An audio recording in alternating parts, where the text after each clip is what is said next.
الحمد للہ والصلاة والسلام علی رسول اللہ وعلی آلہ وصحبہ وسلم تسلیما کثیرا اما بعد فاعوذ باللہ من الشیطان الرجیم بسم اللہ الرحمن الرحیم ومن احسن قولا ممن دعا الی اللہ۔ محترم حضرات، اللہ رب العزت کی توفیق سے آج کا درس میں نماز سے متعلقہ بقیہ چند احکام آداب کا ذکر ہوگا۔ بطور تمہید اور مقدمہ کے یہ بات ہمارے ذہنوں میں جاگزین ہونی چاہیے کہ اذان کا عمل ایک وہ عمل ہے جس کے ساتھ ہماری روزمرہ کی عبادت نماز جڑی ہوئی ہے۔ نماز جہاں بھی ہوگی، حضر میں، سفر میں، مسجد میں، جنگل میں، پہاڑ میں، دریا میں، تو اس نماز کی ادائیگی سے پہلے اذان کہنا ضروری ہے۔ 5 اوقات کی فرض نماز کے ساتھ نماز کا عمل، اذان کا عمل وہ عمل ہے جس کے ساتھ اللہ رب العزت نے نبی اکرم صلی اللہ علیہ وسلم کی زبان مبارک سے بشارتیں سنوائی ہیں، خوشخبریاں دی ہیں۔ جس قدر ہم روزمرہ زندگی میں اذانیں سنتے ہیں، اسی قدر ہم اذان کے آداب، اس کی اہمیت اور اس کے تقدس سے لا علم ہیں یا بے خبر ہیں، یا علم ہوتے ہوئے ہم سستی اور غفلت کا شکار ہیں۔ اذان کے بارے جو ہم سے بحیثیت مسلمان تقاضے ہیں، وہ ہم اسے پورا نہیں کر رہے، اور اس سے بڑی رحمتوں برکتوں سے محرومی ہوتی ہے۔ اذان کہنا، اذان سننا اور پھر اذان کے بعد کی دعائیں پڑھنا، یہ بہت ہی مبارک عمل ہے۔ صرف چند منٹ ہماری توجہ ہونی چاہیے کہ توجہ سے ہم اذان سنیں اور اذان کا جواب دیں، اور پھر اذان کے بعد کی دعائیں ہیں اس کا اہتمام کریں۔ اس عمل پر نبی اکرم صلی اللہ علیہ وسلم نے جنت کی بشارت دی ہے، اپنی شفاعت کی سفارش کی آپ نے خوشخبری دی ہے۔ ہونا یہ چاہیے کہ ہمیں وقت کا احساس ہو کہ اس وقت یہ اذان ہونے والی ہے۔ میرے پڑوس میں، بزنس میں، جاب میں، تو میں نے اذان کے لیے 2-3 منٹ نکالنے ہیں۔ اذان کا جواب دینا بہت ضروری ہے۔ نبی اکرم صلی اللہ علیہ وسلم کا فرمان ہے، جس طرح مؤذن کہہ رہا ہے تم بھی ساتھ ساتھ کہو۔ قولو کے الفاظ ہیں، امر کا صیغہ ہے۔ تو اذان کا جواب دینا یہ ایک مستقل عبادت ہے۔ اذان دینا اس کی اپنی فضیلت ہے، اور اذان کے بعد کی جو دعائیں ہیں اس کا اہتمام کرنا بھی ہمارے لیے ناگزیر ہے۔ تو آئیے اب پوائنٹ وائز چند باتیں سماعت فرما لیں۔ پہلے تو اذان کے جو آداب ہیں اس کا جو انڈیکس ہے وہ آپ کے سامنے رکھنا چاہوں گا۔ اذان دینے کے لیے باوضو ہونا شرط نہیں ہے۔ اگر وضو کی حالت میں اذان دی جائے افضل ہے، دینی چاہیے۔ اگر کوئی بے وضو اذان دے دیتا ہے تو یہ عمل قبول ہے، وہ اذان دے سکتا ہے۔ اس کے بعد اس نے نماز پڑھنی ہے، بعد میں وضو کر سکتا ہے۔ اسی طرح اذان کھڑے ہو کر کہنی چاہیے۔ حضرت بلال رضی اللہ تعالی عنہ کو نبی اکرم صلی اللہ علیہ وسلم نے حکم دیا کہ کھڑے ہو اور نماز کے لیے اذان کہو۔ یہ حضرت بلال کو آپ صلی اللہ علیہ وسلم کا حکم ہے۔ قبلہ رخ ہو کر اذان دینی چاہیے، اونچی آواز سے دینی چاہیے، اور حی علی الصلاح حی علی الفلاح کہتے ہوئے دائیں اور بائیں منہ کو پھیرنا چاہیے۔ یہ حضرت بلال رضی اللہ تعالی عنہ سے ثابت ہے۔ اور اذان اس آدمی کو کہنی چاہیے جس کی آواز بلند ہو، اچھی ہو اور خوبصورت ہو، تاکہ لوگ سن کر، اور بڑا دیکھا مشاہدے کی یہ بات ہے کہ لوگ اذان سن کر مسجد کی طرف آتے ہیں۔ کئی ایسے واقعات سامنے آئے ہیں۔ حضرت ابو محذورہ رضی اللہ تعالی عنہ فرماتے ہیں کہ میری آواز آپ صلی اللہ علیہ وسلم کو پسند آئی تو آپ نے مجھے اذان سکھلائی اور اذان کہنے کا حکم دیا۔ بلند آواز بلند جگہ پہ کہنی چاہیے، یا اسپیکر پہ کہہ لیں جس طرح کہ آج کل کا معمول ہے۔ اسی طرح اگر دوران اذان مؤذن سے کوئی غلطی ہو جائے تو مؤذن اس کی خود اصلاح کر لے یا پھر سننے والے اس کی اصلاح کر دیں، دونوں جائز ہیں۔ مثلا بیفور ٹائم اذان دے دی، یا ایک دو جملے حذف ہو گئے تو اس کی اصلاح ممکن ہے، ہونی چاہیے۔ اذان سے پہلے جو بعض مساجد میں درود پڑھنے کا رواج ہے، یہ کسی حدیث سے ثابت نہیں ہے۔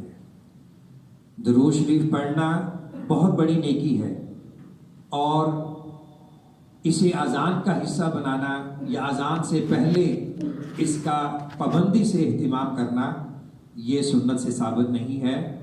اذان کے بعد درود شریف پڑھنا یہ سنت ہے، وہ مؤذن بھی پڑھے اور سننے والا بھی۔ اقامت کے کلمات، نبی اکرم صلی اللہ علیہ وسلم کی ایک حدیث ہے صحیحین کی، متفق علیہ۔ آپ نے حضرت بلال کو حکم دیا کہ وہ اذان دوہری کہیں اور اقامت کہری کہیں، جو اس مسجد کا الحمدللہ معمول اور معروف طریقہ چلا آ رہا ہے۔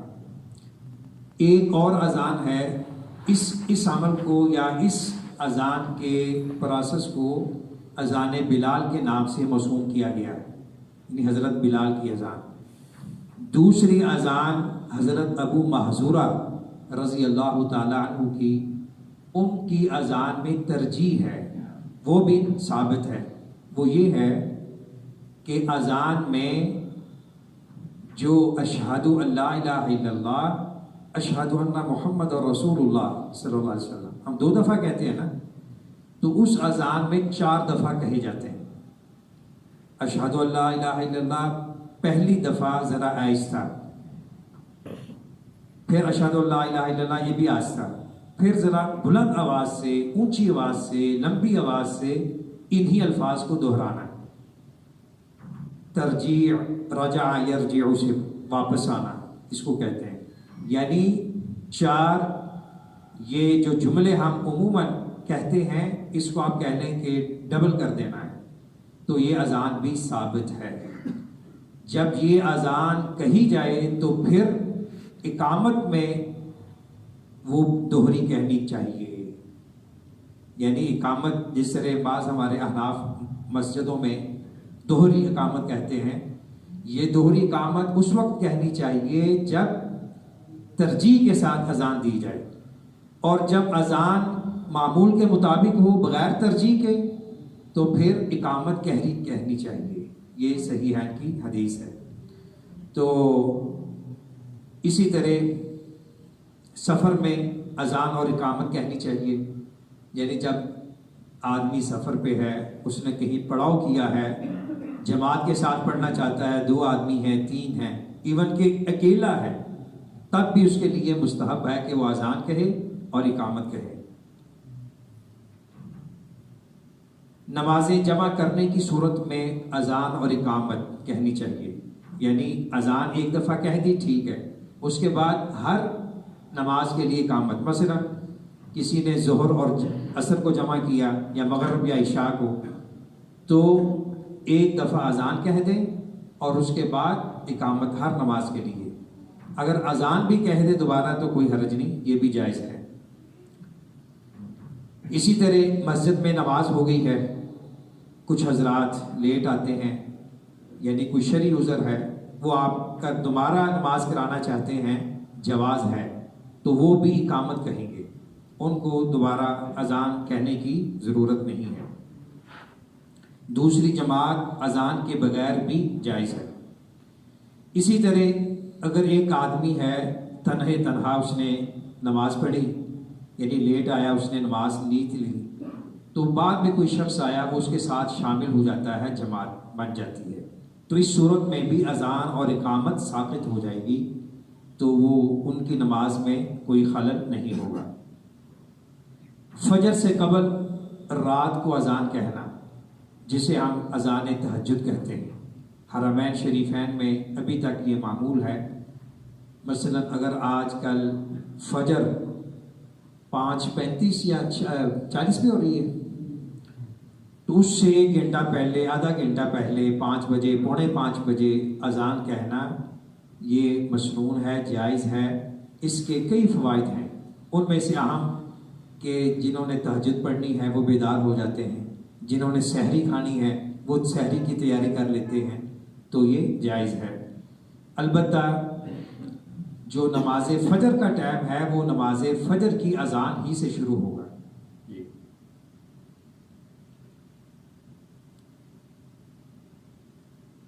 اذان اور اقامت کب کہنی چاہیے؟ اذان تو پہلے وقت ہی میں کہنا مسنون ہے. اقامت میں تاخیر ہو سکتی ہے، آدھا گھنٹہ، 20 منٹ، 15 منٹ، 5 منٹ، حسب حالات. البتہ اذان پہلے وقت میں کہنا چاہیے. تو کتنا وقفہ ہو، جو اہل مسجد ہیں ان کی باہمی مشاورت سے یہ ایک سسٹم بن جاتا ہے، مثلا 15 منٹ، 20 منٹ، تو اس کو فالو کرنا چاہیے. اذان اور اقامت کے درمیان وقفہ یہ بہت ہی مبارک وقت ہے، تھوڑا ہے زیادہ ہے، کم از کم اتنا تو ہونا چاہیے کہ آدمی جو سنت موقدہ ہیں پہلی، مثلا ظہر سے پہلے 4 ہیں، فجر سے پہلے 2 ہیں، تو یہ سنتیں آسانی سے ادا کر سکے. گھر سے اس نے آواز سنی ہے اذان کی تو آرام سے مسجد میں پہنچ جائے. تو اذان اور اقامت کے درمیان وقفہ ہونا چاہیے. آپ صلی اللہ علیہ وسلم نے فرمایا کہ اذان اور اقامت کے درمیان نماز ہے. اگر کوئی نماز پڑھ چکا ہے، نفل پڑھ لیے ہیں، سنتیں پڑھ لی ہیں، پھر بھی اس کے پاس چند منٹ ہیں، تو اسے دعا کرنی چاہیے. خصوصاً یہ دعا، اللہم انی اسألک العفو والعافیۃ فی الدنیا والآخرہ، بڑی جامع دعا ہے. اللہم انی اسألک العفو والعافیۃ فی الدنیا والآخرہ، تو اس کا اہتمام کرنا چاہیے. آپ صلی اللہ علیہ وسلم نے فرمایا بین کل اذانین صلاۃ ثلاثا لمن شاء، فرمایا کہ اذان اور اقامت کے درمیان نماز پڑھو جو چاہتا ہے، یعنی سنتیں جو موقدہ ہیں اس کے علاوہ.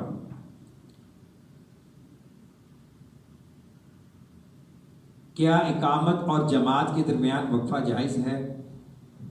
اقامت اور جماعت، اقامت ہو گئی ہے، امام صاحب کو یا کسی آدمی کو کوئی ایمرجنسی ہو گئی یا کوئی اور لا قدر اللہ کوئی حادثہ پیش آ گیا، کوئی وجہ بن گئی، تو ان حالات میں اقامت اور جماعت کے درمیان وقفہ اگر ہو جائے تو کوئی حرج نہیں ہے،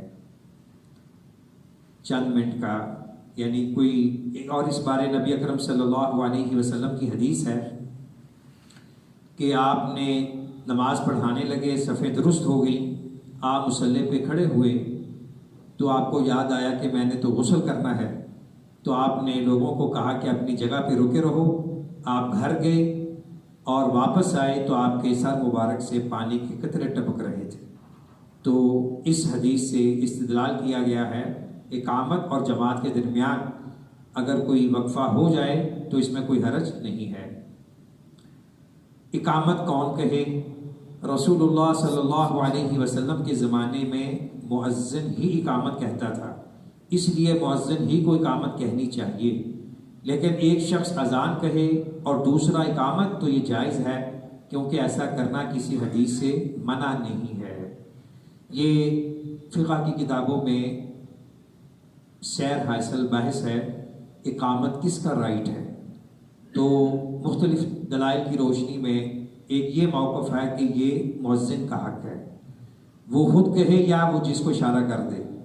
دوسرا یہ ہے کہ یہ امام کا حق ہے، امام جس کو متعین کر دے. بہرکیف میوچول انڈرسٹینڈنگ سے دونوں ایک دوسرے کے ساتھ اعتماد کرتے ہوئے جس کو مناسب سمجھے کہہ سکتے ہیں. اگر کوئی آدمی اس نے اذان نہیں کہی، کوئی دوسرا کہہ رہا ہے، تب بھی کوئی حرج نہیں. یا امام نے کسی کو اشارہ کر دیا وہ کہہ دے، تب بھی کوئی حرج نہیں. اذان کے بعد مسجد سے باہر نکلنا. جب اذان ہو جائے اور آپ مسجد میں موجود ہیں تو پھر بغیر کسی شرعی عذر کے مسجد سے باہر نہیں جانا چاہیے. بڑی سخت وعید ہے. ہاں اگر کوئی عذر ہے، مثلا آپ نے کسی اور جگہ جا کے امامت کرانی ہے یا نماز پڑھانی ہے یا کوئی اور ایمرجنسی ہے، تو ان حالات میں آدمی جا سکتا ہے. اور بعض بڑے لوگ یہ احتیاط کرتے ہیں کہ ان کو پتہ جب چلتا ہے کہ بھئی اذان ہونے لگی ہے تو وہ پہلے ہی نکلنے کی کوشش کرتے ہیں. تو یہ ہونا چاہیے ایسے. سیدنا ابو ہریرہ رضی اللہ تعالی عنہ نے ایک آدمی کو اذان کے بعد مسجد سے نکلتے ہوئے دیکھا تو فرمانے لگے اس نے ابو القاسم یعنی نبی اکرم صلی اللہ علیہ وسلم کی نافرمانی کی ہے. صحیح مسلم کی یہ حدیث ہے. اب آخری بات، اذان جس طرح مؤذن کہتا ہے اسی طرح اس کا جواب دینا چاہیے. الا حی علی الصلاۃ حی علی الفلاح پہ لا حول ولا قوۃ الا باللہ. اچھا، ایک اور فضیلت والا عمل ہے، صرف 2 چند منٹوں بلکہ 1 منٹ کی توجہ چاہیے کہ جب مؤذن حی اشہد ان محمد رسول اللہ کہہ دے 2 دفعہ تو اس کے بعد سننے والا یہ کہے وَأَنَا أَشْهَدُ أَن لَا إِلَهَ إِلَّا اللَّهُ وَحْدَهُ لَا شَرِيكَ لَهُ وَأَنَّ مُحَمَّدًا عَبْدُهُ وَرَسُولُهُ رَضِيتُ بِاللَّهِ رَبًّا وَبِمُحَمَّدٍ رَسُولًا وَبِالْإِسْلَامِ دِينًا. صحیح ابن خزیمہ صحیح مسلم کی روایت ہے. تو یہ دعا پڑھنے کی فضیلت کیا ہے؟ جو شخص مؤذن کے شہادتین کلمات ادا کرنے کے بعد یہ دعا پڑھے تو اس کے سارے گناہ معاف ہو جاتے ہیں. کتنی بڑی فضیلت ہے. صرف آدھا منٹ بھی نہیں لگتا ہوگا، لیکن اذانیں ہوتی ہیں، ہمیں کوئی احساس نہیں ہوتا، گپوں میں لگے ہوئے ہیں، بزنس میں لگے ہوئے ہیں، اپنی مصروفیات ہیں. یہ تجربہ کر کے دیکھیں کہ اگر ہم اپنی مصروفیات میں سے اذان کے وقت 3-4 منٹ نکال لیں، انشاءاللہ ذہنی طور پر آدمی ریلیکس ہو جاتا ہے اور اللہ کی طرف سے مدد ملتی ہے، اس کا اللہ کے ساتھ تعلق جڑ جاتا ہے. تو اذان کو اہمیت دینی چاہیے، اذان سننی بھی چاہیے غور سے، اس کا جواب بھی دینا چاہیے، بعد کی دعائیں بھی پڑھنی چاہیے. اور اگر کوئی بہت زیادہ مصروفیت نہیں ہے تو کوشش یہ ہونی چاہیے کہ اذان کے بعد کا جو ہمارا عمل ہے، جو ہماری مصروفیت ہے، وہ نماز کی تیاری ہو. ہونا تو یہ چاہیے کہ اذان سے پہلے آدمی وضو کر کے بیٹھ جائے کہ بھئی اذان کا جواب دینا ہے، دعائیں پڑھنی ہیں، پھر سنتیں ادا کرنی ہے، مسجد میں جانا ہے. تو انشاءاللہ اس سے ہمارا جو زندگی گزارنے کا ایک معیار ہے وہ بہتر ہوگا، نفسیاتی طور پر بھی، ایمانی اور اخلاقی طور پر بھی. تو کم از کم آج کے درس سے عملاً یہ سبق لے کر جائیں کہ ہم نے اذان کا جواب خود بھی دینا ہے، بچوں کو بھی اس کی عادت ڈالنی ہے، خود بھی ہم نے اذان کے کلمات سیکھنے ہیں اور بچوں کو بھی سکھانے ہیں۔ اور کیا ہی اچھا ہو کہ ہر بزرگ کم از کم زندگی میں 1-2 بار اذان کہے، کم از کم اس حدیث کا وہ مصداق بن جائے گا کہ مؤذن کی جو فضیلت ہے کہ جو مؤذن کی آواز سن کر مسجد میں آتا ہے اس کی نماز پڑھنے کا بھی اس کو ثواب ملے گا۔ کتنی بڑی عظمت فضیلت ہے، اور قیامت کے دن سب سے لمبی گردنے والے مؤذن ہوں گے، یعنی عظمت ہے، فضیلت ہے۔ اللہ تعالی ہمیں عمل کی توفیق عطا فرمائے۔ بارک اللہ فیکم۔ السلام علیکم۔ جی